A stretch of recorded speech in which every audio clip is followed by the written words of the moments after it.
નમસ્કાર મિત્રો, દેશ અને દુનિયાના તાજા અને અતિ મહત્વના સમાચારોમાં તમારું હાર્દિક સ્વાગત છે। જો તમે અમારી ચેનલ ઉપર નવા હો તો ચેનલને સબસ્ક્રાઇબ કરી લેજો। મધ્ય પૂર્વના યુદ્ધ વચ્ચે આવ્યા રાહતના સમાચાર। જામનગરમાં આવેલી રિલાયન્સ રિફાઇનરી દરરોજ 1.4 મિલિયન બેરેલ ક્રૂડ ઓઇલ પ્રોસેસ કરી દેશ માટે મોટા પ્રમાણમાં એલપીજી અને અન્ય ઇંધણનું ઉત્પાદન કરે છે। રાજકોટમાં ઘરેલું ગેસ પુરવઠા અંગે બેઠક યોજાઈ, જેમાં એલપીજી અને પીએનજી કનેક્શન માટે સુરક્ષા અને વિતરણના નવા નિયમો અમલી બનશે। ગુજરાતમાં યુસીસીનો માસ્ટર પ્લાન તૈયાર। જાણો 25 માર્ચે આવનારા બિલમાં કયા મોટા ફેરફારોથી ધ્રુજી જશે વિપક્ષ।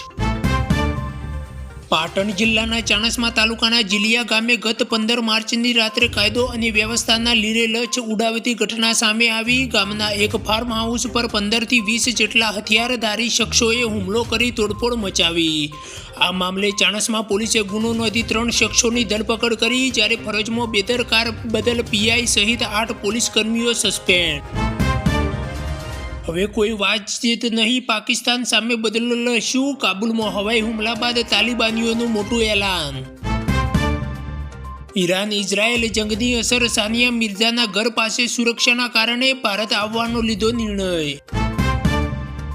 રાજ્યસભા ચૂંટણી મહાસંગ્રામ, બિહારનો એનડીએનો ક્લિનિક શિપ, જ્યારે ઓડિશામાં ભાજપની એન્ટ્રી। 10 રાજ્યોની 37 બેઠકો પર કોણ મારશે બાજી?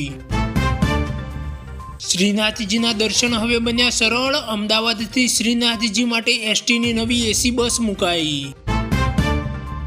એશિયામાં વધુ એક યુદ્ધના ભણકારા, પાકિસ્તાને અફઘાનિસ્તાન પર કર્યો ભયાનક હવાઈ હુમલો। કાબુલમાં 5 મોટા ધડાકા।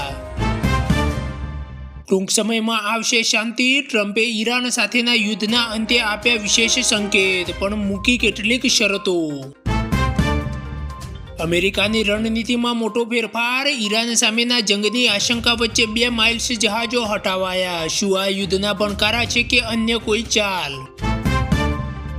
ઉનાના દલિત અત્યાચાર કાંડમાં 10 વર્ષે આવ્યો ચુકાદો। કોંગ્રેસના ધારાસભ્ય જિગ્નેશ મેવાણીએ ચુકાદાને લઈને કહ્યું, ગુજરાતના ઇતિહાસમાં એક અત્યંત દુઃખદ અને ચર્ચાસ્પદ ઘટના તરીકે યાદ રાખવામાં આવશે।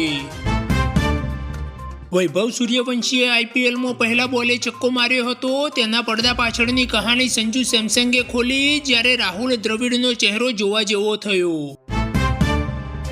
મમતા બેનર્જીએ ટીએમસીમાં કરી સૌથી મોટી સર્જિકલ સ્ટ્રાઇક, મોટા માથાના પત્તા સાફ કર્યા, જ્યારે 74 ધારાસભ્યોને ચાલતા કરી દીધા। ઈરાનના નવા સુપ્રીમ લીડર મોજતબા ખામનેઈનો સનસદીનો ખેદ દાવો, ટ્રમ્પ પણ દંગ રહી ગયા। સુરતમાં હાઈ પ્રોફાઇલ દુષ્કર્મ, ઉદ્યોગપતિ અલ્પેશ રૂડાની સામે મિત્રની જ પત્ની પર રેપની ફરિયાદ। ગુજરાતમાં એલપીજી ગેસ પુરવઠા પર સરકારનો મોટો નિર્ણય, એલપીજી સપ્લાયમાં કરાયો 20% વધારો। હવે ગુજરાતના લોકોને એલપીજી ખરીદવા વધારે લાઇનમાં રહેવું પડશે નહીં।